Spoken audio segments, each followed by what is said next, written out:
Machiavelli is perhaps history's original villain for good enough reason. Machiavelli abandoned traditional morals, he rejected Christianity, and he ripped apart goodness at its very foundation. In its place, Niccolo Machiavelli created a structured system of ruthlessness and deceit. Machiavelli offers a tangled web of contradictions, profound truths, villainous advocacy, and single-minded determination. But by looking beyond the now famous brand of Machiavelli, you can find some grim and relevant truths about the world we live in today and how to function within that world. To understand at all the philosophy of Machiavelli, you do need to understand his life, and to a degree, the times he grew up in.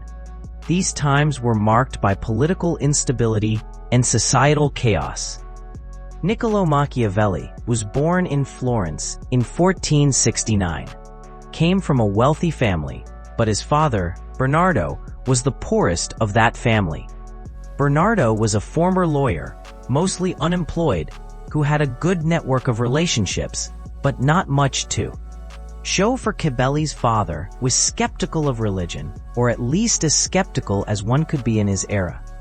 His mother, meanwhile, was a devout woman who spent her time writing religious poems and hymns. This combination of religious skepticism and talented writer would certainly form the basis for Machiavelli's later work. Time, Florence, was a republic on paper anyways. The Florentine government consisted of 8 priority, who were all led by one sort of prime minister. Every 2 months, these people would be elected via a lottery system from the names of well-to-do, respectable Florentine men. In theory, this allowed a constant changing of power so that no single profession or geographic area could seize control entirely or permanently. In practice, the system was an absolute disaster. Every 2 months, there were wholesale changes to government approach and priorities. So the ruling Medici family had stepped in. They manipulated the lottery system, ensuring that all eligible names were friendly and would toe the Medici line. In reality, Florence was functioning like something of a dictatorship. This level of corruption wasn't really rare in Italy. Rather, it was closer to the norm than an exception. Wars raged around Europe for territory. Italian mercenary government leaders changed sides at the drop of a hat. This is all to say, Machiavelli grew up in a society where the idea and the reality of how things operated were wildly divergent. He had a front row seat to political dysfunction and corruption. Meanwhile, he learned from a young age the price of failing as a politician. Near his 9th birthday, conspirators against the Medici family were hung upside down from the government's main building and left there for weeks to rot. This combination of corruption and brutality were seemingly formative in Machiavelli's later career.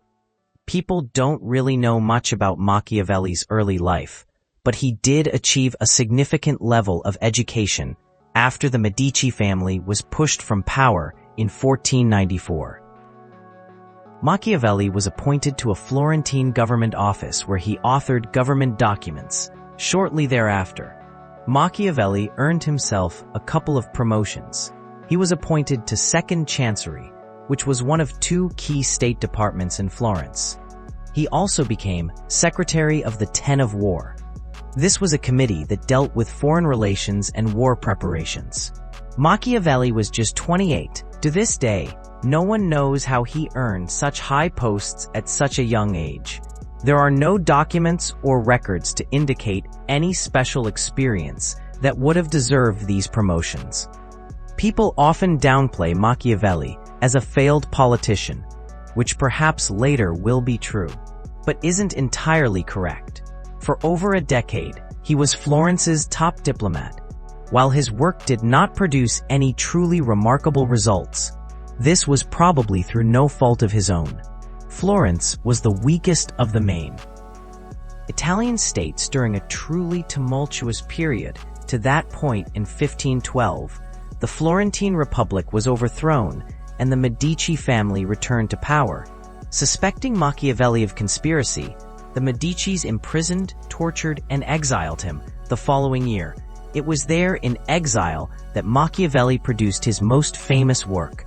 The Prince was not the only thing Machiavelli wrote, but it's his most famous and most influential. So we'll be looking at Machiavelli's philosophy predominantly, but not entirely. Through the lens of this book, The Prince was meant to be a guide for a ruler.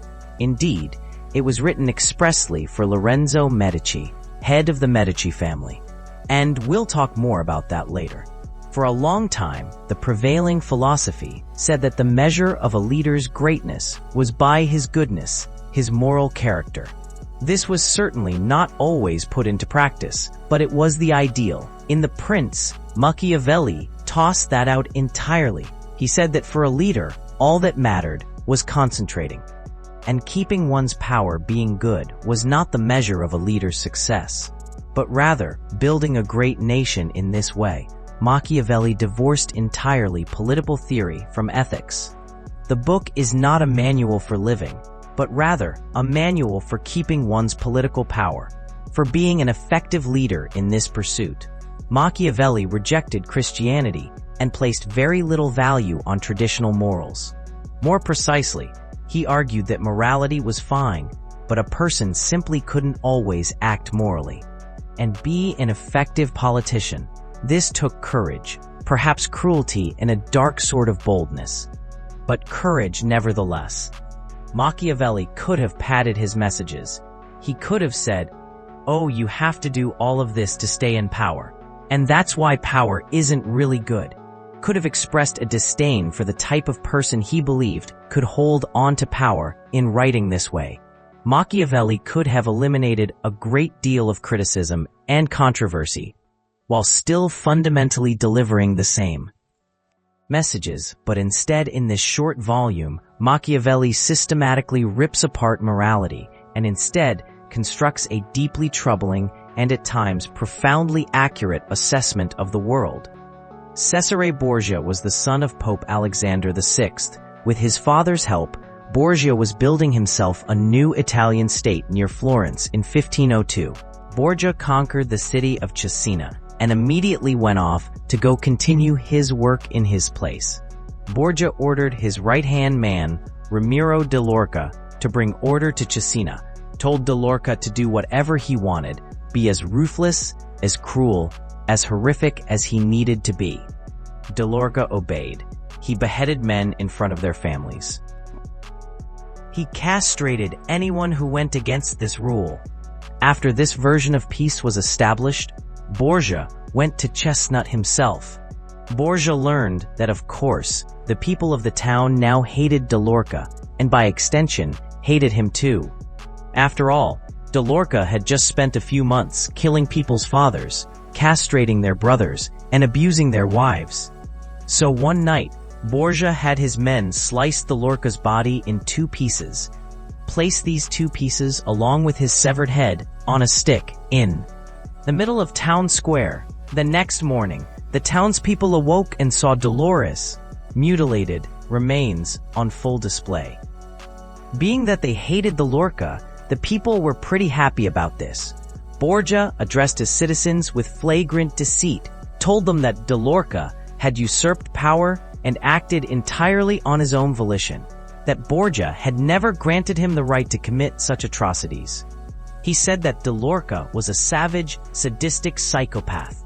Borgia told the people that he had saved them from this monster and that de Lorca's level of cruelty and disobedience simply couldn't be allowed in the great society that he was trying to build. It was a ruthless, severe, and underhanded double-cross from Borgia, committed against one of his closest comrades. Throughout The Prince, Machiavelli expresses a deep admiration for Cesare Borgia. He exalts Borgia as basically the ideal leader. You see, Machiavelli believed that goodness was fine. It was great to be good, even, but you could not be an effective leader. And be good all of the time. For Machiavelli, politics was an unending knife fight. It inherently required ruthlessness. He says a leader cannot always be compassionate, loyal, humane, and honest, because the very nature of the role requires you to be cruel, disloyal, inhumane, and dishonest. Machiavelli presents the question, should one be loved or feared? His answer is revealing. He says that it would be great to be both, but they don't always go together. And broadly, it's safer to be feared rather than loved. Machiavelli says people are unreliable. Some are cowards, some lie, some can be bought, some just change their mind. These things will happen, he says, no matter how much these people claim to love you but fear. Machiavelli argues that his permanent punishment is a tangibly threatening thing that keeps people permanently in line. You can get over love, can change your mind. It's much more difficult to get over fear. Indeed, Machiavelli argues that you can't control what or how people love, but you can control what they fear. It's a fine line. Though fear is good, but Machiavelli maintains that a leader should never, for any reason, be hated. Hatred of later, he said, is what inspired assassinations and conspiracies. If you have to engage in violence, if you have to be cruel, do it quickly, do it quietly. It was not to create hatred amongst your people. Be loved when possible. Be feared when not. But never, ever be hated. That was a successful politician for Machiavelli. Niccolò Machiavelli was also happy to cast aside honesty. He recognizes that it's admirable to be honest, sure, but he argues it's simply not effective. By outwitting one's opponents, Machiavelli said the cunning leader more effective than the honest leader. He says that it's okay to lie, to go back on your word, to deceive people, or even stab them in the back. Circumstances change, and so must your commitments. It's not ethical, but this is what it takes to maintain power and build a great nation. Machiavelli argues that people will lie to you. So what? Silence. Obligation. Do you have to be truthful to them? In being honest, you're giving your opponents an advantage. You're refusing a weapon that you know they will have. This disregard for honesty expresses itself further. While Machiavelli maintains that you don't really need to have virtuous qualities, the great leader needs to appear to have them. You see, Machiavelli says it takes two things to win the people's adoration: appearances and results. Most people, he says, will only know a leader through his words. Very few individuals will ever see what goes on behind closed doors, and so your constituents will judge you based only on what they see, not anything that they experience. The things you say need to feel inspired by virtues, because that's how people will judge you, of course. He goes on to say, they will also judge your achievements based on results. Results at methods. You won't always be able to get results through honesty, kindness, or any other virtue. That's just not how the game is played. And so we have the house that Machiavelli built, or at least the one that is so famous, not inherently or always cruel, but so willing to be cruel, willing to deceive, to lie, and to hurt. It is marred by cynicism, or perhaps as he would say, realism. Multiple times in his writings, Machiavelli declares people to be unreliable, dishonest, and selfish. And so you need to be these things too. But to reduce Machiavelli down to these terms is kind of inaccurate. Among his writings, there are profound truths, perhaps worryingly profound. Machiavelli famously rejected Christianity as a legitimate way to deal with life's problems. In The Prince, he derisively writes, I realize that many people have believed, and still do believe, that the world is run by God and by fortune, and that, whoever shrewd men may be, I can't do anything about it, and have no way of protecting themselves. In these words, Machiavelli sort of scoffs at the idea of God running our world and controlling our fates. In a way, it's tremendously inspirational. You have agency over your life, not God. Now go do something with that agency. As ever, Machiavelli takes a practical approach. His approach to not just politics, but life itself is a battle between vir, tu, and fortuna. Throughout his book, The Prince, Machiavelli relies on the concept of virtue. Of course, the word itself brings to mind virtue, but that would be an incorrect translation. Machiavelli wasn't interested in the simple dichotomy of good and evil, but rather the pursuits of success over failure and the need for strength over weakness. Really, there's no great single-word translation for the idea of virtù. Prowess comes to mind, as does strength of character, but virtù is perhaps any trait that allows you to achieve your desires. It could be talent, boldness, bravery, will, cunning, intelligence, or any number of other specific skills. Broadly, it is something that inspires a sense of agency. With virtù, you can be truly great in life. Virtue is pitted against fortuna. Machiavelli says fortuna here is a more straightforward concept. It is fortune.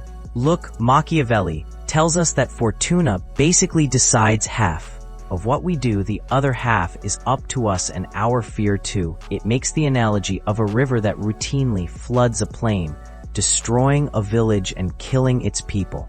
That is fortuna. But we can do something with this fortuna. We can build banks and dams so that the river can flood all at once and the people will not be harmed. This is the meeting of fortuna and virtue. Fortune, he says, wields power only in places you allow it to. With preparation through fear too, you can at least be ready to meet fortuna. When it arrives, conversely, a person can be successful one day by doing X, Y, and Z, then fail the next day doing the exact same thing. This is because fortuna changes this way. Machiavelli tells us we must be ready to adapt. Keep your approach in step with your circumstances. In so many words, adapt or die. Niccolo Machiavelli believed there was a beast within man, that beneath whatever morals we espouse or even act out, there is something else within us. There's an animal that wants nothing more than to fulfill desire and will do anything it must to achieve these ends. Perhaps he was ahead of his time. A psychologist, Carl Jung, would later refer to something like this as the shadow, while Freud may consider it the subconscious. Much like these men, Machiavelli insisted that we don't suppress this beast, nor do we let it take control, but we must instead learn how to work with it. Be ethical, be kind, and be just whenever you can. But in the pursuit of a goal, being like the beast, be like the lion, who can scare away hyenas. Be like the fox, who is too cunning to fall into traps. Playing by the laws, morals, and methods of man will only get you so far. Machiavelli offers profound insight when he discusses another dichotomy, the way the world should be versus the way the world is. This insight, I feel, is perhaps the most chillingly accurate in all of his writings. He says there is an enormous, glaring gap between these two things. If you conduct yourself in a way that is in accordance with what the world should be rather than the way that it is, you are authoring your own destruction. Machiavelli basically says the world is not a utopia. There's goodness in it, but it is not wholly good. There are traps, lies, and threats. You need to be wary of these things. You need to function in a way that provides resilience in the face of these realities. Live in accordance with how the world is, not how you think it ought to be. This, I think, more than categorizations of villainy or evil, gets to the core of the Machiavellian philosophy. Still, for all his insights, when we try to put Machiavellian principles into practice, we do run into some problems. Machiavelli wrote The Prince as a gift to Lorenzo Medici, the head of the Medici family. It was an attempt to earn Medici's trust and favor, and basically get himself a job. Mind you, Machiavelli did this after the Medicis had him imprisoned, tortured, and exiled. Machiavelli never got his job. Lorenzo probably never even read The Prince. But even if he had, I think Machiavelli still wouldn't have gotten the job of all people. Machiavelli should have understood that his ideas, or maybe just publishing them, could fuel only an author's career, not one of a politician. Machiavelli's work is self-defeating. Look at the things he advocates for: deceit, backstabbing, cruelty, opportunism. Why would you ever want this man in your inner circle? How could you willingly invite him into any meaningful position? Machiavelli's principles, when broadcast anyways, become incredibly antisocial and perhaps even counterproductive at the very least. Machiavelli sacrificed himself to espouse his ideology. Who would read The Prince and want to be anywhere near Niccolò Machiavelli? Well, the answer to that was demonstrably no one. You could argue that you'd rather have him on your side than the other. But while not an entirely failed politician, Machiavelli never rose to any significant positions of power. He never drafted any constitutions. He never led any revolutions, and he was never in charge of any cities or countries. For all of his theorizing, Machiavelli never seemed to put his ideas into practice with huge efficacy. Indeed, there are no records of him ever doing anything that was Machiavellian. Of course, he also advocates for secrecy and cunning. So perhaps Niccolò Machiavelli just managed nothing, not on purpose, on purpose. Machiavelli never seemed to put anything into practice with huge efficacy. Indeed, there are no records of him ever doing anything that was Machiavellian. Of course, he also advocates for secrecy and cunning. So perhaps Niccolò Machiavelli just managed to put anything that was Machiavellian. Of course, he also advocates for secrecy and cunning. So perhaps Niccolò Machiavelli just managed. Of course, he also advocates for secrecy and cunning. So perhaps Niccolò Machiavelli just managed to put anything that was Machiavellian to hide things from history.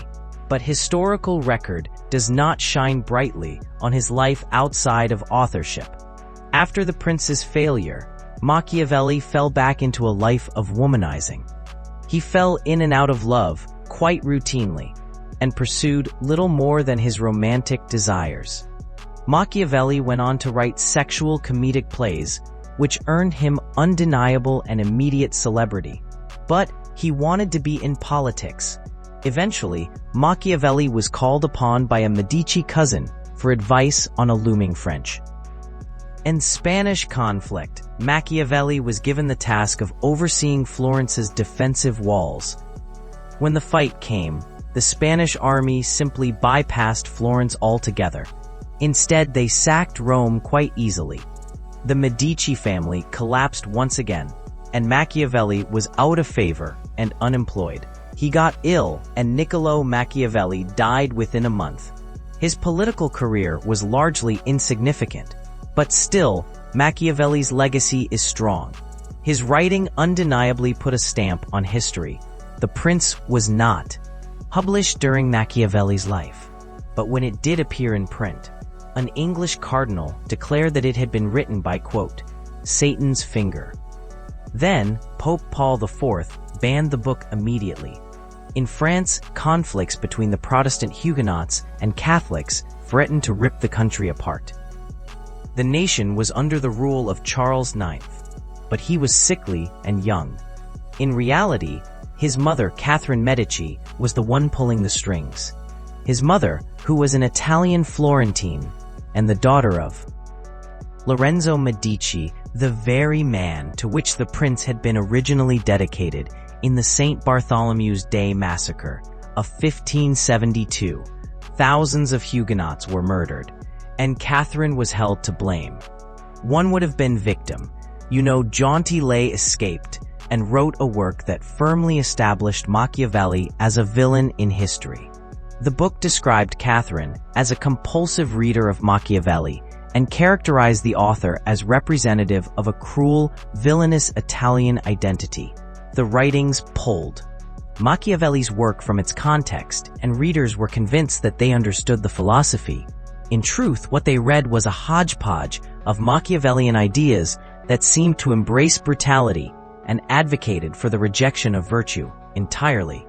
But this was the version of Machiavelli that became democratized.